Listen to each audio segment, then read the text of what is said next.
Very happy evening, friends. Wishing you all a very happy new year. Ninth standard English. We are going to begin with Unit 6 Prose from 0 to Infinity. இது யாரை பத்தினதுப்பா? இது வந்து கணித மேதை ஸ்ரீனிவாச ராமானுஜன் அவரை பத்தின கதை தான். அவருடைய பயோகிராஃபி, அவரை பத்தின தகவல்கள் தான் நம்ம இங்க தெரிஞ்சுக்க போறோம். From 0 to Infinity is about, it's a biography of Srinivasa Ramanujan. So he is a famous Indian mathematician who lived during the British rule of India. British rule in India, I'm sorry.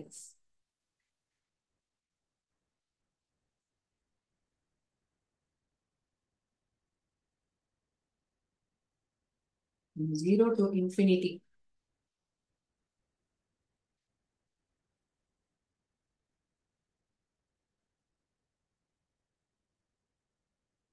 எதை பத்தினது இந்த pros? It's a biography. இதை பத்தின தகவல். அவர் எங்க பிறந்தார், என்ன சாதிச்சார், என்னெல்லாம் பண்ணார் அப்படிங்கிற தகவல்கள் நமக்கு இங்க முழுசா கிடைக்க போகுது. யாரை பத்தினது தகவல் கிடைக்க போகுது? கணித மேதையான ஸ்ரீனிவாசன் ராமானுஜம். ஸ்ரீனிவாசன்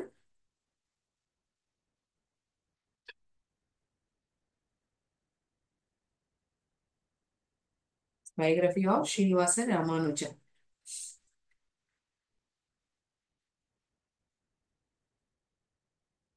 ஒரு பேசிக்கான இன்ஃபர்மேஷன் நமக்கு என்ன தெரியும்?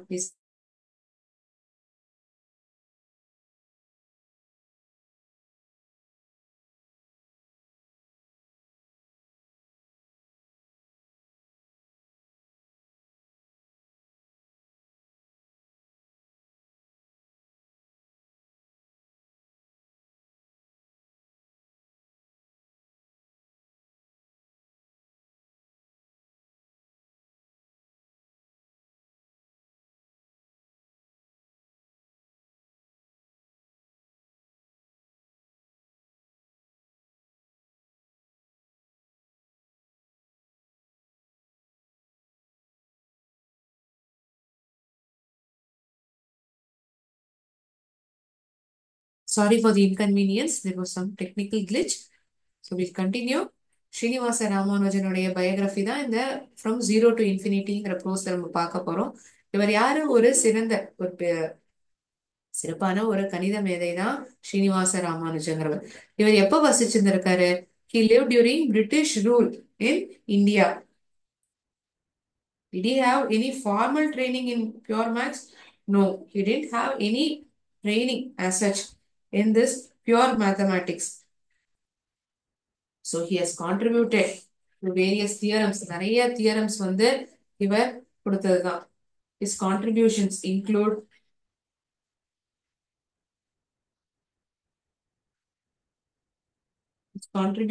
in the field of maths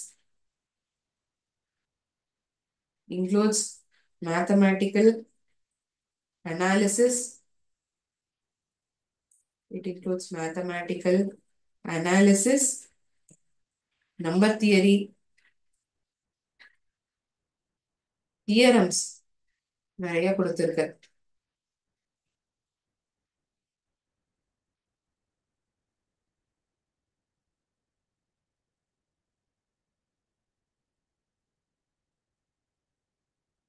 Finite series, theorems, இதெல்லாம் நிறைய கொடுத்திருக்கார் அவர்.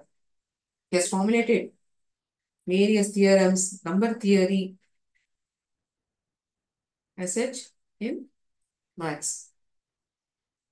So எங்கப்பா பிறந்திருக்கார் இவர்? He was born in Erode. He was born on, எப்ப பிறந்திருக்கார் இவர்? He was born on 22nd December 1887. இதுதான் இவருடைய date of birth.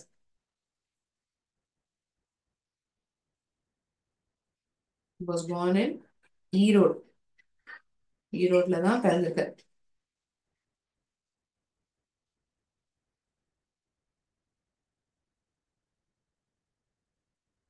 These are the basic information about sir Srinivasa Ramanujam.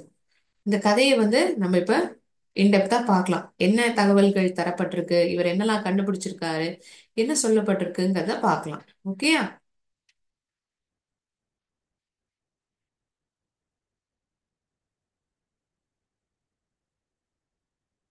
The arithmetic class was in progress. அதாவது இந்த கணித class வந்து நடந்திருந்தது. The teacher was solving questions on division. அந்த ஆசிரியர், அந்த கிளாஸ் நடத்தி இந்த ஆசிரியர் வந்து டிவிஷன்ல இருந்த கேள்விகளை வந்து சால்வ் பண்ணியிருந்தாங்க. On the blackboard were drawn three bananas. இந்த போர்ட்ல என்ன பண்ணியிருந்தாங்க, அந்த ஆசிரியர் வந்து மூணு வாழைப்பழங்களை வந்து வரைஞ்சிருந்தாங்களாம். The teacher had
3 வாழைப்பழங்கள் இருக்கு.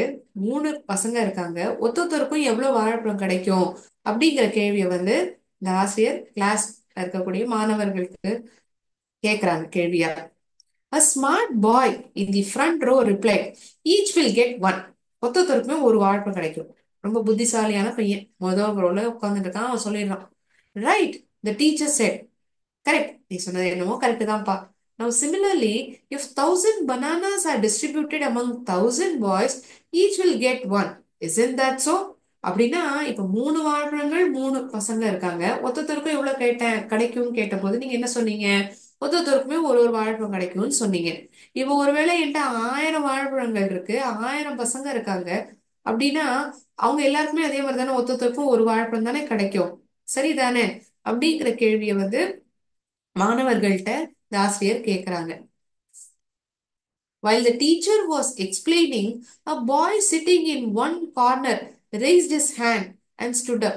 இந்த ஆசிரியர் வந்து இந்த கான்செப்டை வந்து டிவிஷன்ங்கிற கான்செப்டை எக்ஸ்பிளைன் பண்ணிருந்த போது கார்னர்ல ஓரத்துல உட்கார்ந்து இந்த ஒரு பையன் வந்து கை எழுப்புறான். He raised his hand and he stood up. எழுந்து நிக்கிறான். Stand, stood, எழுந்து நின்னா. Okay. The teacher stopped and waited for the boy to speak. என்ன கேட்க போறான் அந்த பையன், என்ன சொல்றாங்கிறத பாப்போம் அப்படிங்கறதுனால அந்த ஆசிரியர் சொல்லி கொடுத்தத வந்து நிப்பாட்டி பாக்குறாங்க. என்ன இந்த பையன் கேட்க போறான், என்ன பேச போறான் அப்படிங்கிற மாதிரி பொறுத்து வந்து பாக்குறாங்க. Sir, the boy asked. இந்த பையன் கேக்குறான், if no banana is distributed among no one. ஒருவேளை ஒரு வாழைப்பழமுமே ஒருத்தருக்குமே வந்து பகிர்ந்து படல, கொடுக்கப்படல அப்படின்னா, will every one still get one banana? அப்படின்னா அந்த சூழ்நிலையுமே ஒருத்தருக்குமே ஒரு ஒரு பனானா, ஒரு வாழைப்பழம் கிடைக்குமா என்ன? இவர் இப்ப வரைக்கும் என்ன சொன்னாரு? 3 வாழைப்பழங்கள், 3 நபர்கள் இருக்காங்க, ஒருத்தருக்கும் எவ்வளவு கிடைக்கும்? 3 ÷ 3. அந்த சிம்பிள் கான்செப்ட் அந்த விதத்துல டிவைட் பண்ணாங்க. ஒருத்தருக்கும் ஒரு வாழைப்பழம்னு சொன்னாங்க. அதே மாதிரிதான் 1000 வாழைப்பழங்கள், 1000 நபர்கள். இதே மாதிரி டிவைட் பண்ணோம்னா அதே மாதிரிதான் ஒருத்தருக்கும் ஒரு ஒரு வாழைப்பழம் தான் கிடைக்கும். இப்ப இந்த பையன் என்ன கேக்குறான்னா, வாழைப்பழமே ஒருத்தருக்கும் கொடுக்கல, ஆனா அதே சமயத்துல ஒருத்தருக்குமே ஒரு வாழைப்பழம் கிடைக்குமா? டிஸ்ட்ரிபியூட் பண்ணாமலையுமே ஒருத்தருக்கும் ஒரு வாழைப்பழம் கிடைக்குமா? There was a roar of laughter in the class. எல்லாரும் விழுந்து விழுந்து சிரிச்சாங்களாம் கிளாஸ்ல. என்ன முட்டாள்தனமான கேள்வி இது கேட்கறதுக்கு! அஹ் எப்படி இப்படி கேட்கறான் அந்த பையன் அப்படிங்கிறது தான் அந்த பசங்களுடைய எண்ணமா இருந்திருக்கு. எல்லாரும் விழுந்து விழுந்து சத்தமா சிரிக்கிறாங்க இல்லையா, அவங்களுடைய எண்ணம் வந்து மனசுல இதுதான் இருந்திருக்கு.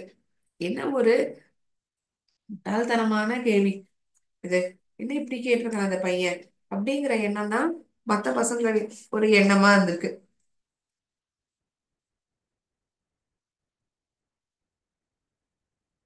What a silly question. What a silly question it is to ask. It is the thought of other students in the class. ஒரு யூஸ்லெஸ் ஒரு சிம்பிள் இது என்ன ஒரு கேள்வி கேட்கிற மாதிரி இருக்க கேள்வியாவே இல்லையே. அந்த மாதிரி ஒரு எண்ணம் தான் மற்ற மாணவர்கள்கிட்ட இருந்தது. What? The teacher said loudly and thumped the desk. Thumpனா என்ன? இந்த போர்டை இப்படி தட்டுறது. அப்படி காட்டுற பாருங்க. அமைதி அமைதி. தட்டுன்னு சத்தம் வருது. அதுதான் thump the desk. அந்த ஆசிரியர் என்ன பண்றாங்க? எல்லாரும் அமைதியா இருங்க. சொன்ன உடனே மாணவர்கள்லாம் அப்படியே அமைதியாயிடுவாங்களா? கிடையாது இல்லையா? அவங்க சத்தம் போட்டுட்டே தான் இருப்பாங்க. அவங்க வந்து சிரிச்சுட்டு இருக்காங்க. இந்த பையன் என்ன இப்படி ஒரு முட்டாள்தனமான கேள்வி கேட்டிருக்காங்க அப்படிங்கிற எண்ணத்துல அவங்க சிரிச்சுட்டு இருக்காங்க. ஆசிரியர் வந்து அவங்கள கண்ட்ரோல் பண்ணணுங்கிறதுக்காக என்ன பண்றாங்க? இந்த டீச்சர் ஆன் தி டெஸ்க், இந்த டேபிள் மேல, சாரி இந்த டேபிள் மேல தட்டுறாங்க. ஏன்னா அப்பதான் இவங்க வந்து பேசுறதையும் சிரிக்கிறதையும் நிப்பாட்டுவாங்க. There is nothing to laugh at. இல்ல சிரிக்கிறதுக்கு ஒண்ணுமே இல்லையே. I will just explain what he means to say. அந்த பையன் என்ன கேட்க வராங்கிறத வந்து நான் உங்களுக்கு இப்ப எக்ஸ்பிளைன் பண்றேன். உங்களுக்கு நான் விளக்குறேன். For the division of bananas we divided 3 by 3. இந்த பனானா வந்து பகிர்ந்ததுக்காக நம்ம என்ன பண்ணோம்? டிவைட் பண்ணோம். We divided 3 by 3. 3 வந்து 3 ஆல டிவைட் பண்ணோம். saying that each boy will get one banana. இதுல என்ன சொல்ல வரும்? ஒரு ஒரு பையனுக்குமே ஒரு ஒரு வாழைப்பழம் கிடைக்கும்னு சொல்றோம். அதே மாதிரிதான் 1000 வாழைப்பழங்களை 1000 நபர்களுக்கு பிரிக்கிறோம். அதே சூழ்நிலையில ஒருத்தருக்கும் ஒன்னொன்னு கிடைக்கும். What he is asking is that if 0 banana is divided among 0, will each one get one? அதாவது 0 divided by 0, அந்த சூழ்நிலையுமே ஒருத்தருக்கும் வாழைப்பழம் ஒரு ஒரு வாழைப்பழம் கிடைக்குமா அப்படிங்கறத இந்த பையனுடைய கேள்வியா இருக்கு. அப்படிங்கிறத வந்து ஆசிரியர் மத்த மாணவர்களுக்கு புரிய வைக்கிறாங்க. The answer is no. பதில் வந்து கிடையாது, இல்ல. கிடையாதுல, பதில் வந்து இல்ல. Mathematically, each will get an infinite number of bananas. என்ன முடியாத அளவுக்கு எல்லாருக்குமே வாழைப்பழம் கிடைக்கும். அந்த அளவுக்கு வாழைப்பழங்கள் கிடைக்கும். Mathematically, okay, mathematically each will get an infinite number of bananas. Unlimited space, time, amount, or large beyond any limit. முடிவற்ற அப்படிங்கிற ஒரு அர்த்தம் வந்து இன்ஃபினிட்டி வந்து நமக்கு தமிழ்ல தருது. Every one loft again. இது என்ன இது? ஆசிரியரும் இப்படி வந்து எக்ஸ்பிளைன் பண்றாங்க. மறுபடியும் வந்து மற்ற மாணவர்கள்லாம் சிரிக்கிறாங்க. The boys understood the trick. பசங்க வந்து இந்த ட்ரிக்க சூட்சுமத்தை வந்து புரிஞ்சுட்டாங்க. Arithmetic had played upon them. என்ன சூட்சுமத்தை புரிஞ்சுட்டாங்க? அரித்மெட்டிக் என்ன வந்து சொல்ல வருதுங்கிறத வந்து புரிஞ்சுட்டாங்க. What they could not understood was why the teacher later complimented the boy who had asked that absurd question. ஆனா வந்து அவங்களுக்கு என்ன புரியலன்னா, ஏன் வந்து அந்த ஆசிரியர் வந்து அந்த பையனை வந்து பாராட்டுறாங்க. who had asked that absurd question. அப்சர்ட்னா என்ன? ஒரு அபத்தமான, ஒரு அர்த்தம் இல்லாத, ஒரு ஸ்டூபிட் கொஸ்டின் சொல்லலாம்னு வச்சுக்கோங்களேன். அப்சர்டுக்கான மீனிங் வந்து ஸ்டூபிட் அண்ட் அன்ரீசனபிள். சிலின ஹியூமரஸ் வே, ஒரு வேடிக்கையான கேள்வியா இருக்குது. I write the meaning of absurd on the board.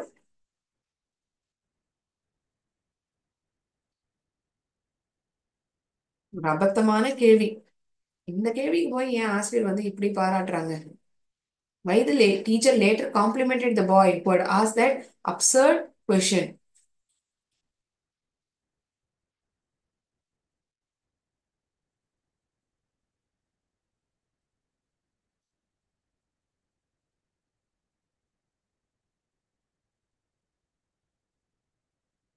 ஒரு முட்டாள்தனமான ஒரு பதில வந்து சொன்னாலும் அந்த அளவுக்கு ஏத்துக்க முடியாத அளவுக்கு இருக்கக்கூடியது.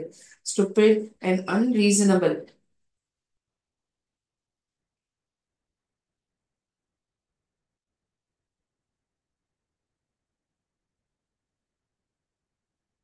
Silly in a humorous way. எல்லாரும் சிரிக்கிறாங்க இல்லையா இந்த பையன் இந்த கேள்வியை கேட்டோன்னே? That is why it is being told as absurd.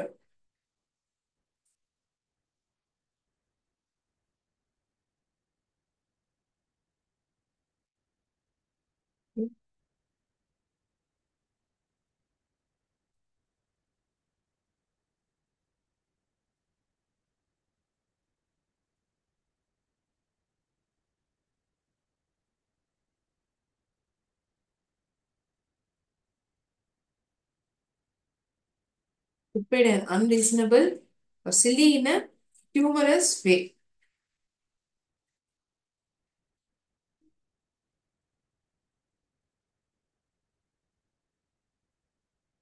சிரிப்பு கூட்டுற அளவுக்கு இருக்கக்கூடியதுதான் ஹியூமரஸ் அப்படின்னு சொல்றாங்க.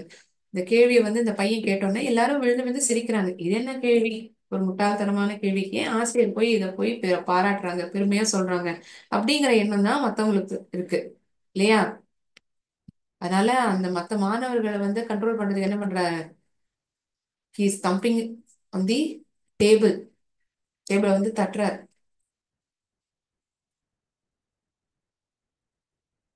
To control the laughter of the students. The boy had asked a question that had taken mathematicians several centuries to answer. இந்த பையன் கேட்ட கேள்வி வந்து எத்தனையோ கணித மேதைகளை வந்து நிறைய நூற்றாண்டு வருடங்கள் எடுத்திருந்ததாம் இதுக்கான இந்த கேள்விக்கான பதில அளிக்கிறதுக்கு. Some mathematicians claim that 0 divided by 0 was 0. சில கணித மேதைகள், சில மேத்தமேட்டிஷியன்ஸ் என்ன சொல்றாங்க, ஜீரோ வந்து ஜீரோவால டிவைட் பண்ணோம்னா அதுக்கான பதில் வந்து ஜீரோ தான் அப்படிங்கிற மாதிரி சொல்றாங்க. Others claimed it to be unity. மத்தவங்க என்ன சொல்றாங்க, ஒன் அப்படிங்கிற மாதிரி பதில் சொல்றாங்க. It was the Indian mathematician Bhaskara who prove that it is infinity. ஆனா இந்திய மேத்தமேட்டிஷியனான பாஸ்கராங்கிறவர் அவர் என்ன சொல்றாருன்னா, ஜீரோ டிவைடட் பை ஜீரோ வந்து ஜீரோவோ யூனிட்டியோ கிடையாது, அதற்கான பதில் வந்து இன்ஃபினிட்டி, அளவற்றது அப்படிங்கிற ஒரு பதில அளிக்கிறாரு. The boy who asked the intriguing question. The boy who had asked this intriguing question. Intriguingனா என்ன, ரொம்ப இன்ட்ரெஸ்டிங்கான ஒரு கொஸ்டின், யாராலையும் சாதாரணமா கேட்க முடியாத ஒரு கேள்வி, ஒரு புதிரான கேள்வி. புதிரான கேள்விதான் இன்ட்ரிகியூயிங் அப்படின்னு சொல்லுவோம்.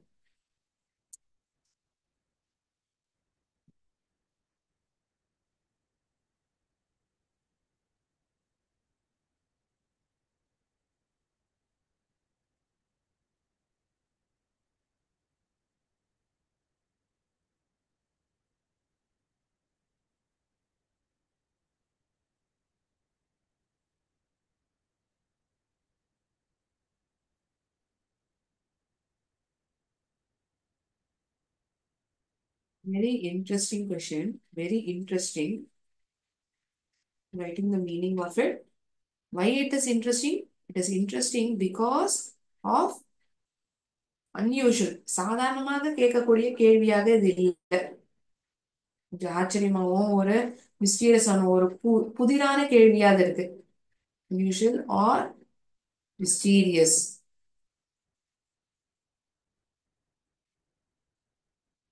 சிந்திக்க வைக்கிற மாதிரியும் இருக்கு, பதில வந்து எளிமையா நமக்கு தரவும் முடியல. நிறைய மேத்தமேட்டிஷியன்ஸ் வந்து ஆஹ் பதில் கொடுக்க பாக்குறாங்க, but none of them were convincing, but it was Bhaskara, Indian mathematician Bhaskara, who told the answer as infinity. Infinity தான் அதற்கான பதில் அப்படிங்கிற மாதிரி தான் பாஸ்கரா வந்து எக்ஸ்பிளைன் பண்றார், அதான் பதிலா கொடுக்கிறார். The boy who asked the intriguing question was Srinivasa Ramanujan. யார் இந்த பையன் கேட்டது, யார் இந்த கேள்விய, வேற யாரும் கிடையாது, ஸ்ரீனிவாச ராமானுஜன் அவர் தான் இந்த கேள்வியை கேட்டிருக்கார். So zero divided by zero, ஒருத்தருக்குமே வந்து அந்த பழத்தை வந்து பிரிக்கலைன்னா ஒவ்வொருவருக்குமே வந்து அளவற்ற அளவுக்கு இந்த வாழைப்பழங்கள் வந்து கிடைக்குமா அப்படிங்கிற கேள்வியை வந்து ஆசிரியர்கிட்ட வந்து இவர் முன் வைக்கிறார். இது என்ன முட்டாள்தனமான கேள்வியா இருக்குன்னு மாணவர்கள் தான் கிண்டல் பண்றாங்க. ஆனா அதற்கான விளக்கத்தை வந்து ஆசிரியர் கொடுக்கிறார். But the one who gave a convincing one was Bhaskara. So will be getting to know his personal information now. Throughout his life, whether in his native Kumbakonam or Cambridge, he was always ahead of his mathematics teachers.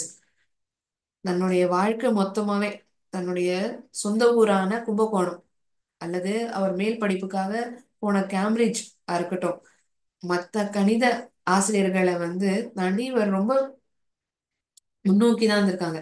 அவங்க சொல்றத வந்து கேட்டுட்டு அதை புரிஞ்சுக்கிற நிலையில இல்ல, அவங்கள தாண்டி சிந்திக்கக்கூடிய நபராதான் ராமானுஜன் அவர் இருந்திருக்கார். he was always ahead. அவங்கள தாண்டி சிந்திக்கக்கூடிய நிலைமையிலையும் கேள்விகளை கேட்கக்கூடிய நிலையில தான் இவர் இருந்திருக்கார். Ramanujan was born in Erode in Tamil Nadu on December 22nd, 1887. இதுதான் நான் இன்ட்ரோடக்ஷன் கொடுக்கறதையே சொல்லியிருந்திருப்பேன், போர்ட்லயும் எழுதினேன். எங்க பிறந்திருக்கார்? ஈரோட்ல பிறந்திருக்கார். December 22 was born during 18th century, 1887.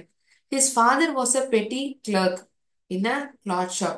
ஒரு துணிக்கடையில வந்து ஒரு சாதாரண ஒரு சிறு கிளர்க்கா தான் அவர் வேலை செஞ்சிருக்கார். From early childhood, it was evident that he was a prodigy. சிறு வயதிலேருந்தே பார்க்கறத அது வந்து ஒரு சொல்லப்பட்ட ஒரு உண்மையா இருந்திருக்கு. இட் வாஸ் எவிடென்ட், அது தெரியப்பட்ட ஒரு விஷயம்தான். இந்த பையன் வந்து ரொம்ப புத்திசாலி, ஒரு சாதாரண பசங்களை போல இல்லை, கொஞ்சம் அசாதாரணமான பையன், கொஞ்சம் வித்தியாசமா இருக்கான் அப்படிங்கிற ஒரு எண்ணம் எல்லாருக்குமே இருந்திருக்கு. From early childhood it was evident that he was a prodigy. ப்ராடிஜினா என்ன மேம்? குழந்தையாக இருக்கும்போதே வந்து ஒரு மேதையா இருக்குது, ரொம்ப புத்திசாலித்தனமா இருக்குது. இப்ப நம்ம வந்து ரீசெண்ட் டைம்ல பார்த்தோம்னா இந்த ப்ராடஜிக்கான இன்னொரு உதாரணம் சொல்லலாம். கண்டிப்பா ஸ்ரீனிவாசன் ராமானுஜன் அவர் வந்து prodigy. If you want me to quote other examples in recent time in chess we have come across these famous personalities. இந்த பிரக்ஞானந்தா, இந்த பையனுமே சின்ன வயசுல இருந்தே ரொம்ப அற்புதமா வந்து செஸ் விளையாடுறான். அதே மாதிரி இப்போ உலக சாம்பியன்ஷிப் பட்டம் பெற்ற குகேஷா இருக்கட்டும். these people are a prodigy from their childhood days. சிறு வயதுல இருந்தே அந்த செஸ்ல வந்து ஆர்வம் அதிகம். மத்த பசங்க அந்த ஏஜ்ல வந்து அவ்வளவு சாதிக்கிறாங்கன்னா இல்ல, இவங்க வந்து ஒரு ப்ராடஜியா இருந்திருக்காங்க. So other examples for this prodigy I have given now. Senior students used to go to his dingy house. ரொம்ப அடசலா, ரொம்ப நெருக்கமா, ரொம்ப அழுக்கா இருக்கக்கூடிய ஒரு வீடு. டார்க் அண்ட் டர்ட்டி பிளேஸ், இருட்டான ஒரு இடம். அதுதான் டிஞ்சி ஆனா அர்த்தம். டிஞ்சிக்கான மீனிங் என்ன? Dark and dirty place.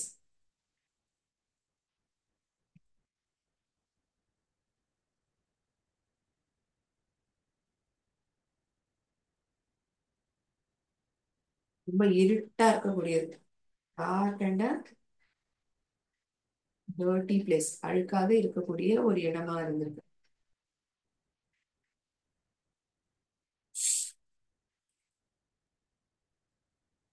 அதெல்லாம் இவர் இருந்திருக்க.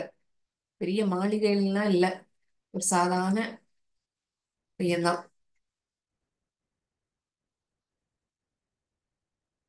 Senior students used to go to his dingy house. இவன் இந்த பையனை விட ரொம்ப பெரிய பசங்களா இருக்காங்க இல்லையா, சீனியர் ஸ்டூடெண்ட்ஸ், அவங்க எல்லாமே இவருடைய சின்ன வீடு, ரொம்ப இருட்டாகவும் அழுக்காக இருக்கக்கூடிய இந்த வீட்டுக்கு போவாங்களாம். எதுக்கு போவாங்களாம்? They used to go to his house to get their difficulties in mathematics solve. இந்த கணிதத்துல இருக்கக்கூடிய கேள்விகள் வந்து ரொம்ப கடினமா இருக்கு அப்படின்னா ராமானுஜன் அவரை கேட்டா நமக்கு பதில் கிடைக்கும். அந்த எண்ணத்துல வந்து இவருடைய வீட்டு போவாங்களாம். At the age of 13, Ramanujan was lent a book on advanced trigonometry written by S.L. Loney. S.L. Loney அவர்கள் எழுதிய இந்த அட்வான்ஸ் trigonometry புத்தகத்தை வந்து இவருக்கு கொடுக்கப்பட்டதாம். எந்த வயசுல? 13வது வயசுலயே கொடுக்கப்பட்டதாம். நமக்கு வந்து இப்பவுமே மேக்ஸ்னாலே நிறைய பேருக்கு பயம் இருக்கும். It is a fun subject, but still many of us have this fear when it comes to maths, right? But this person, that is Srinivasa Ramanujan, he was lent a book. அதாவது ஒரு புத்தகமானது இவருக்கு கொடுக்கப்பட்டதாம். எஸ்.எல். Lonely அவர் எழுதிய advance trigonometry, அந்த புத்தகம் வந்து இவருக்கு கொடுக்கப்பட்டதாம். எந்த வயசுல? 13வது வயசுல. Not only trigonometry written by S.L. Loney, he not only mastered, but not only did he master this rather difficult book, but also began his own research. இந்த கடினமான புத்தகத்தை மட்டும் அவர் மாஸ்டர் செய்யலாம், அதுலதான் சிறப்பானவரா, அதுல வந்து அந்த கேள்விகளுக்கான பதில வந்து கொடுக்கறத வந்து ரொம்ப சிறப்பா இல்லையா. அதையும் தாண்டி என்ன பண்றாரு அவர்? he started his own research. தன்னுடைய ஒரு சுயமான ஆராய்ச்சியை வந்து துவங்க ஆரம்பிக்கிறார். He came forth with many mathematical theorems. நிறைய mathematical theorems வந்து முன்னெடுத்து வைக்கிறாரு. And formulae not given in the book, though they had been discovered much earlier by great mathematicians. நிறைய மேத்தமேட்டிக்கல் தியரம்ஸை வந்து முன்னிறுத்தி வைக்கிறார். அது மட்டும் இல்லாம புத்தகத்துல கொடுக்கப்படாத ஃபார்முலாஸா இருக்கட்டும், இதுக்கு முன்னாடி கண்டுபிடிக்கப்பட்டது, அதாவது சிறப்பான கணித மேதைகள் கண்டுபிடிச்சதெல்லாம் அவர் வந்து கண்டுபிடி ஐடென்டிஃபை பண்ணி அவர் வந்து முன் செலுத்தி வைக்கிறார். The most significant, I'm sorry, the most significant turn came 2 years later when one of his senior, ஒரு முக்கியமான ஒரு திருப்புமுனை அப்படி என்ன நடந்தது அப்படின்னா, when one of his senior friends showed him the book A Synopsis of Elementary Results in Pure Applied Mathematics, a collection of 4,865 formulae and theorems without proof by G.S. Gar. One of his friends had showed him this book, a synopsis of elementary results, which is in pure applied mathematics, which consists of 4,865 formulas and theorems without proof. அதை வந்து நிரூபிக்கப்படல. It wasn't proved by G.S. Carr. For a boy of 16, the title itself must be frightening. இந்த பேரை கேட்கும் போதே பயமா இருக்கணும். அந்த அந்த நேரத்துல வந்து அவருக்கு 16 வயசு. But Ramanujam was delighted. ஆனா என்னது இது, நல்ல விஷயமா இருக்கும் போல இருக்கு. அவர் வந்து ஒரு சந்தோஷமான ஒரு மனநிலையில தான் இருந்திருக்கார். He was happy. He took the book home and began to work on the problems given in it. இந்த தியரம்ஸ்க்கான பதில்கள்லாம் சால்வ் பண்ணவே முடியல. ஆனா இவர் என்ன பண்றாரு, இது ஒரு சேலஞ்சிங்கா ஒரு சந்தோஷத்தை வந்து இவருக்குள்ள ஏற்படுத்துறது. அதனால இவர் என்ன பண்றாரு, இந்த புத்தகத்தை வந்து தன்னுடைய வீட்டுக்கு எடுத்துன்னு போறது மட்டும் இல்லாம அந்த கேள்விகளுக்கான தீர்வு, அந்த ப்ராப்ளம்ஸ்க்கான சொல்யூஷன்ஸையும் வந்து சால்வ் பண்ண கொடுக்க ஆரம்பிக்கிறார். This book triggered the mathematical genius in him.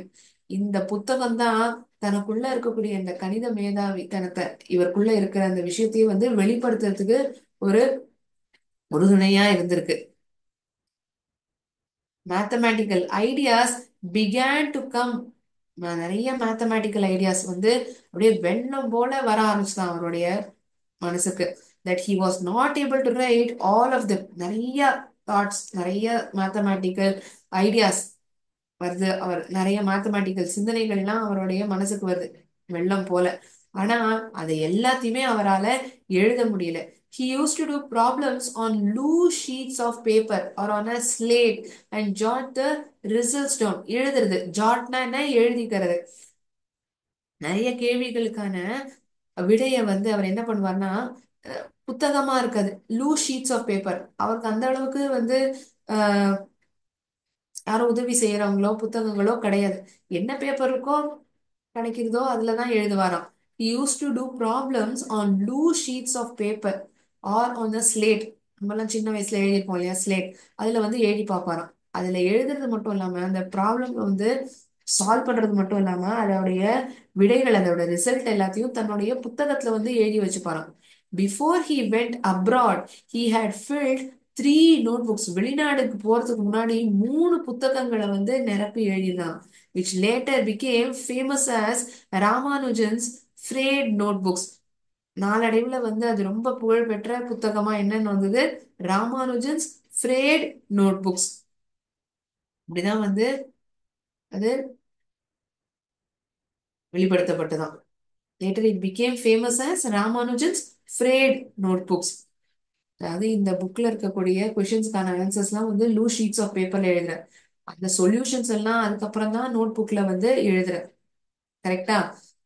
இந்த சால்வ் பண்ணும்போது நிறைய மேத்தமேட்டிக்கல் ஐடியாஸ்லாம் அவருடைய மனசுல வருமா.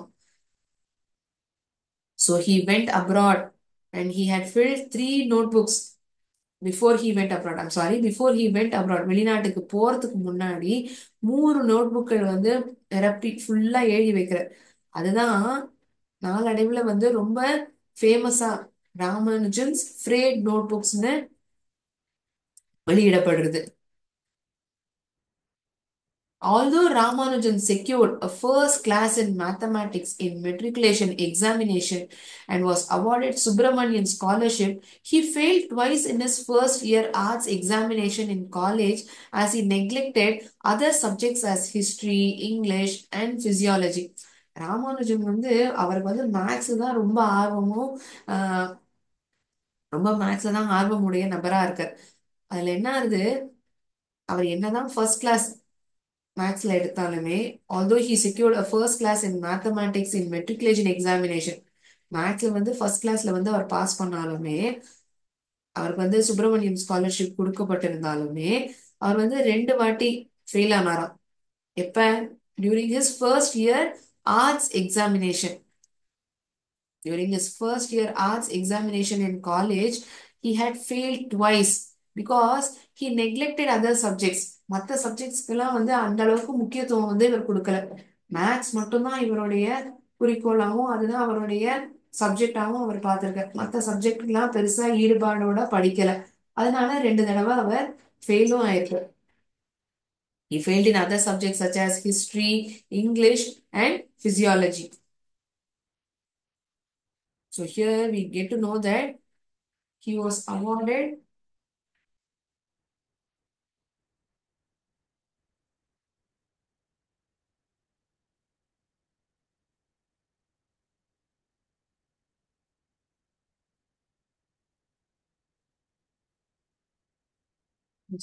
Subramanian Scholarship. He passed first class in mathematics.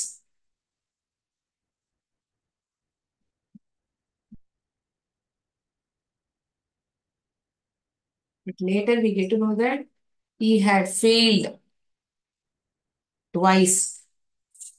Although he was awarded Subramanian Scholarship, he failed twice. When did he fail?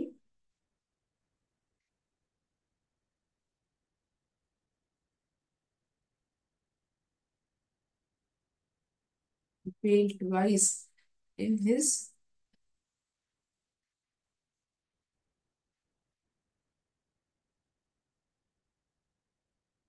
first year arts examination in college.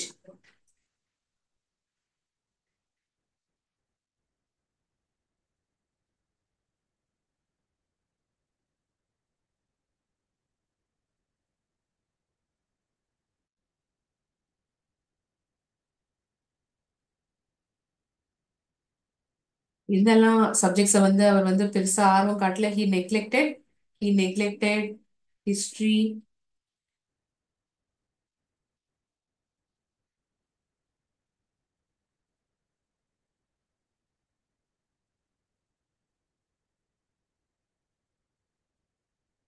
physiology.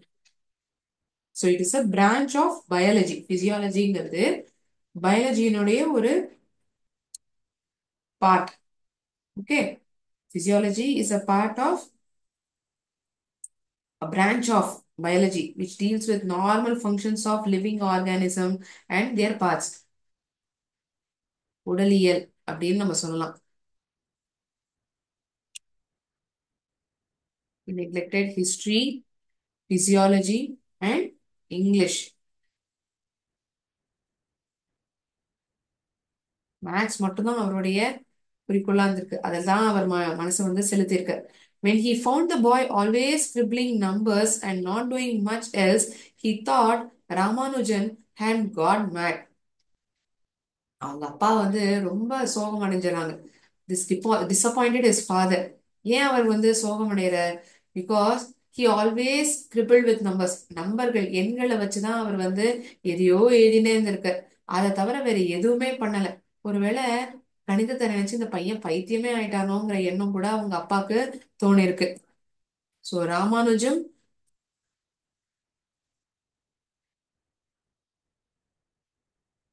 one moment. So he began to look for a job. கொஞ்ச நாள் கழிச்சு ஒரு வேலையை தேட ஆரம்பிக்கிறார். He had to find money not only for food. பணம் எதுக்கு சம்பாதிக்கணும்னு நினைக்கிறாரு? உணவுக்காகவா? இல்ல. But for papers as well to do his calculations. இருக்கிற பேப்பர்ல எல்லாத்துலயுமே தான் கால்குலேஷன் பண்ணி எடுத்து. இப்ப வேற பேப்பரே கிடையாது, எல்லாத்துலயுமே எழுதி எடுத்து.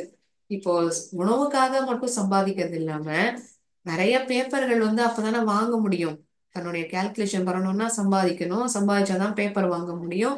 அதனால அதனாலயே ஒரு வேலையை தேட ஆரம்பிக்கிறார். he needed about 2000 sheets of paper every month.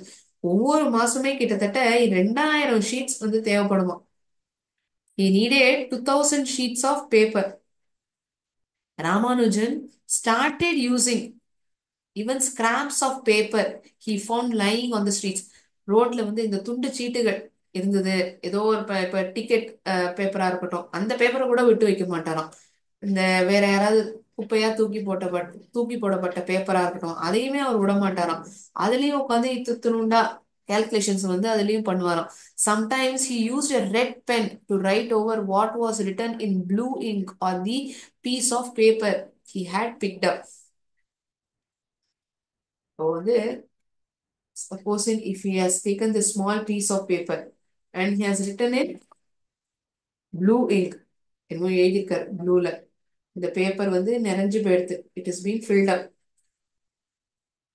அதுக்கப்புறம் பேப்பரே கிடையாதே. அவர் என்ன பண்ணுவாருன்னா ரெட் இங்க் எடுத்துட்டு இதுக்கு மேல வந்து எழுதுவாராம்.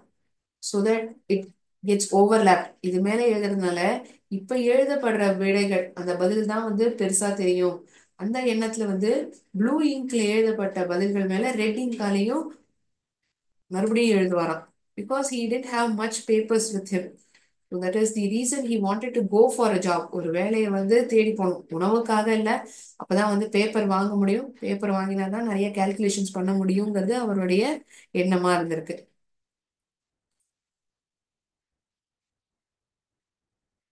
So until now we have got to know information about Srinivasa Ramanujan, where he was born, the interesting question that he had asked to his teacher, the answer given by him, then how he starts contributing towards mathematics have been discussed. So நான் இந்த செஷனை இதோட நிப்பாட்டிக்கிறேன். Yeah. So few questions have been asked in form of word wall activity. We'll see those questions. அந்த கேள்விகளுக்கான பதில் உங்களால சொல்ல முடியுதான்னு பார்க்கலாம். Simple questions. எங்க பிறந்தார், எப்ப பிறந்தார், என்ன ஸ்காலர்ஷிப் கொடுக்கப்பட்டது, இந்த பேர்லாம் உங்களுக்கு ஞாபகம் இருக்கான்னு நான் பார்ப்பேன் இப்போ.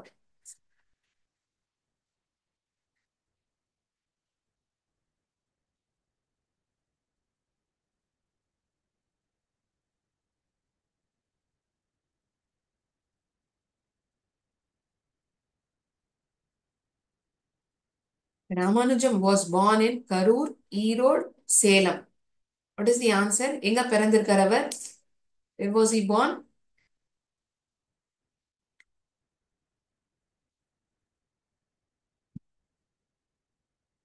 Perfect. It is Erode. Thank you for answering me the question. Indian mathematician Dash proved 0 divided by 0 is infinity. Who had proved it?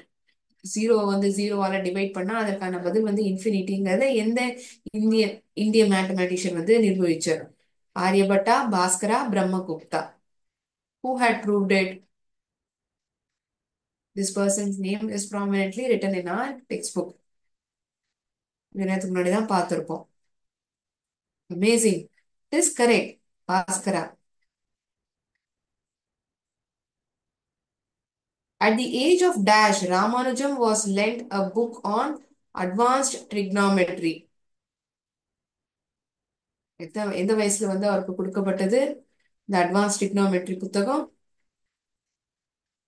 It is in the age of 13. 13வது வயசுல. Correct. Ramanujan was given a clerical job on a monthly salary of. We haven't seen this portion. I'll end with this third question over here. இந்த வயசுல வந்து அவருக்கு இந்த advance trigonometry புத்தகம் கொடுக்கப்பட்டது. இந்த கேள்வியோட நான் இந்த ஆக்டிவிட்டியை ஸ்டாப் பண்ணிக்கிறேன். Okay? Because we couldn't complete the portion for which the question is asked. இப்போ வரைக்கும் பார்த்ததுல யாருக்காவது ஏதாவது சந்தேகம் இருந்தா நீங்க கேட்கலாம்.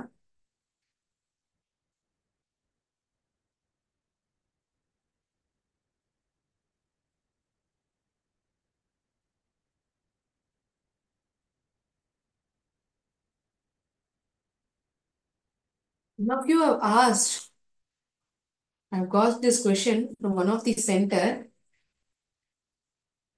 Can you tell the opposite of this word absurd? அப்சர்ட்னா என்ன சொன்னோம்? சில்லி அப்படின்னு சொன்னோம். அதனுடைய மீனிங் நம்ம பார்க்கறது ஒரு ஸ்டூப்பிடான கொஸ்டின், ஒரு அன்ரீசனபிள், சில்லி இன் ஹியூமரஸ் வே. அதுதான் நான் மீனிங்கா எழுதியிருப்பேன். What might be the opposite of it? It is wise. What is the opposite of this word absurd? It is wise. You can make note of it.